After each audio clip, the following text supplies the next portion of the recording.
Bus സ്റ്റാൻഡിൽ ചുംബന സമരത്തിനെത്തിയവരും തടയാനെത്തിയവരും അറസ്റ്റിൽ. കസ്റ്റഡിയിലും ചുംബിച്ച് സമരക്കാർ. ും അറസ്റ്റിൽ.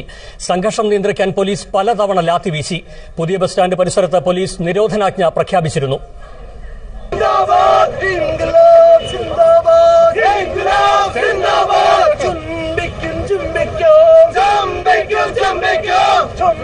കോഴിക്കോട്ട് ചുംബന സമരത്തിനെത്തിയത് 50ഓളം പേർ. മാവൂർ റോഡിലൂടെ പുതിയ ബസ് സ്റ്റാൻഡ് ഉന്നമിട്ട് വന്ന ചുംബന സമരക്കാരെ പോലീസ് വഴിയിൽ തടഞ്ഞു. 30 ആൺകുട്ടികളെയും 5 പെൺകുട്ടികളെയും അറസ്റ്റ് ചെയ്തു.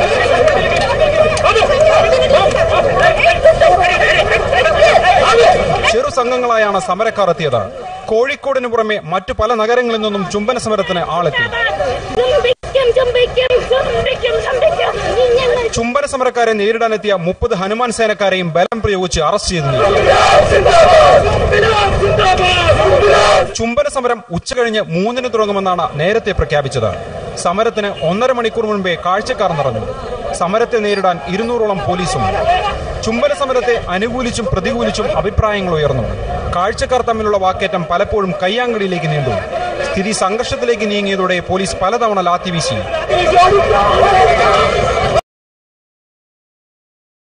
ബസ് സ്റ്റാൻഡിന് ശേഷം മിഠായി തെരുവായിരുന്നു ചുംബന സമരക്കാരുടെ അടുത്ത വേദി. തിരക്കഥാകൃത്ത് ദീദി ദാമോദരനും ഭർത്താവ് പ്രേംചന്ദും പരസ്യമായി ചുംബിച്ചു. ഇതിൽ ശിവസേനക്കാർ പ്രകോപിതരായി. ഇതോടെ ചുംബന സമരക്കാരും ശിവസേനക്കാരും തമ്മിൽ ഏറ്റുമുട്ടി.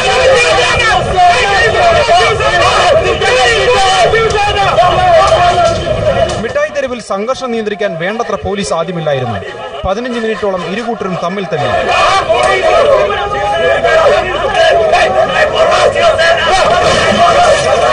പിന്നീട് കൂടുതൽ പോലീസ് എത്തി ലാത്തി വീശി വിരട്ടി ഓടിച്ച ശേഷമാണ് സംഘർഷം അവസാനിച്ചത്. ഇതിനിടെ ചുംബന സമരക്കാരെ അകാരണമായി പോലീസ് മർദ്ദിച്ചെന്ന വ്യാപക പരാതി ഉയർന്നു. ചുംബന സമരക്കാർ കമ്മീഷണർ ഓഫീസിന് മുമ്പിൽ പ്രതിഷേധിച്ചു.